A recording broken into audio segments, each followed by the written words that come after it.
important point when interviewing is to keep your answers positive. In the videos, you saw John highlight his knowledge, skills, and ability. But he was also careful to use language that left a positive impression with the interviewer. He used language that let the interviewer see him in action as a man who can get things done. We have John here with us now, so let's hear what he has to say about this. John, let's start with your strategy for answering the time-honored "tell me about yourself." First of all, Daniela, this question, and you can pretty much guarantee that it'll be one of the first asked, really means, tell me why I should hire you. The interviewer is not asking for your life story or to hear about an award you won in college. The interviewer wants to hear why he or she should hire you.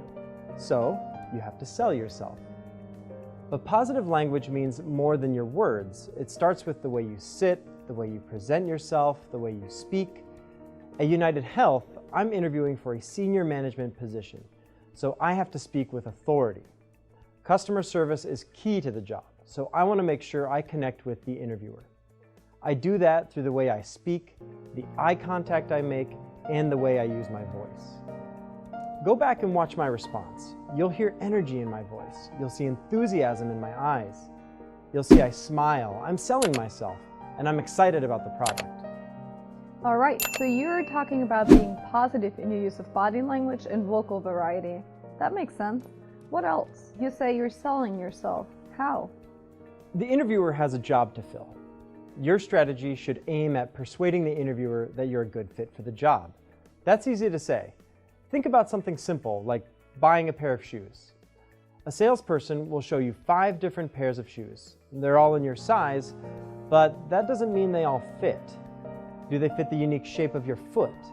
Do they fit your personal style? Do they fit your specific purpose for buying the shoe? And that's just for a pair of shoes. For a new hire, the process is much more complex. Okay, John, so if you were a pair of shoes, what kind of shoe would you be? Well, there's a wild card question for you. But if you want to know, I would be the kind of shoe that fits. So in an interview, I want to make it clear how I can benefit the company, how what I bring and everything I bring, my character, my competencies, fits the company's needs, how I fit into the organizational culture, how I can support the company's mission, how I grasp what the job calls for and can take that on. The interview process is about finding the best fit, the best person for the job for that company. Great point. So what's your strategy to answering "tell me about yourself"? I respond to the question, why should I hire you?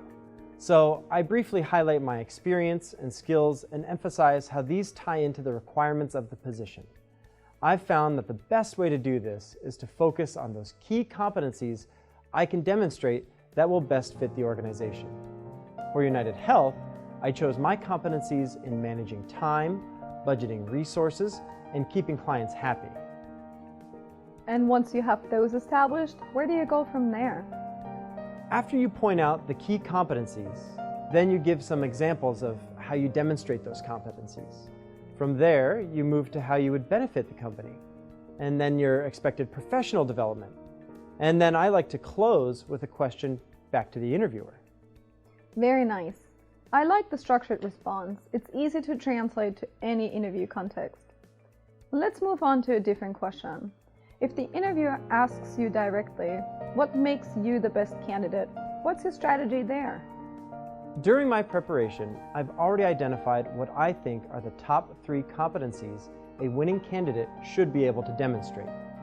Then, I've thought about what makes me unique. I'll present that using the basic introduction, 3 main points, conclusion form. This is a standard structure taught throughout the English language world. In fact, it's taught from grade school up through university, so an interviewer can follow it almost automatically. And you're using positive language to highlight your experience? Definitely. In my response, I use words like supported, engaged, managed, planned, proposed. These are all action words.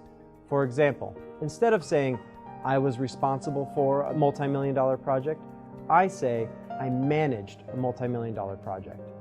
I was responsible for is passive. I managed is active. I can also say I directed, I delegated, I motivated. Again, all action words. They communicate positive actions that I undertook to achieve results. Because that's my take on the number one thing a hiring manager at United Health is looking for in a project manager, someone who can get things done. Makes sense. But how do you use positive language when the question asks for negative information? Something like, why are you looking to leave your current position? What's your strategy in answering questions like that? Why does that have to be a negative? I think that's the key to an effective strategy, Daniela. Even if you're asked about a failure or about your greatest weakness, that doesn't have to be negative. Take, for example, the American inventor, Thomas Edison. He had a famous line. He said, "I haven't failed, I've just found 10,000 ways that won't work." And this shows how a negative can be turned into a positive. And your greatest weakness? If you've really reflected on that question, use that to show positive self-awareness. If you've taken action to address the weakness, use that to show positive self-management. That makes sense. How are you going to apply that to the question? So let's look at it. Why am I looking to leave my current position? It's framed as a negative. Why do I want to leave? But why can't it be a positive? Certainly, I'm not going to talk badly about the company I'm leaving. I don't want to burn any bridges. But more than that, there's a positive reason. I want to continue my own personal development. So think about it. In life, we often have to give up one thing to get another. When you left home for the first time, was it because you wanted to leave your parents, or was it because you wanted to set off on your own?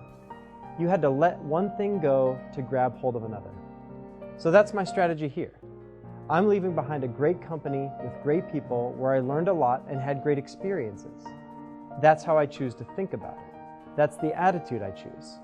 But now, I'm moving forward to another great company with more great people where I have even greater opportunities. I'll highlight how the company I'm interviewing with represents a great opportunity. I'll frame the discussion as an opportunity, and I'll use that word opportunity frequently in my response. What other positive language elements or phrases can you incorporate in your response? Along with opportunity, I might say something about my strong desire to work in a particular field, or my ability to demonstrate my skills in a particular area. My top-level strategy is to use positive language to show the interviewer that I'm enthusiastic and excited about the position I'm interviewing for. That sounds like a key point. Success in an interview is not about having answers for the interviewer. It's about having a strategic approach to the interview. That's smart business. Thinking strategically. We're running short on time here, John. Any other advice for our viewers? I want to emphasize that you should have positive answers to everything. If an interviewer asks you about a former boss or a former job, see how positive you can keep it. If someone says, "Tell me about your former boss," what will they think if you answer, "My boss was very hands-off"? They'll wonder what's wrong with you, that you needed your boss to be hands-on. You'll leave a negative impression if you say negative things. But saying your boss was very hands-off doesn't sound all that negative. Sure, it's not as unwise as saying he was a terrible boss, but I'm figuring our viewers are smart enough not to say that. My point is this. Think how different it would be to say he was a great boss. He always gave the team plenty of space to let us make decisions on our own. He was there when we needed help, but it was great to feel how much he trusted us. Same idea, but phrased with strong positive language. Great point. Plus, it communicates your readiness to take responsibility. Exactly.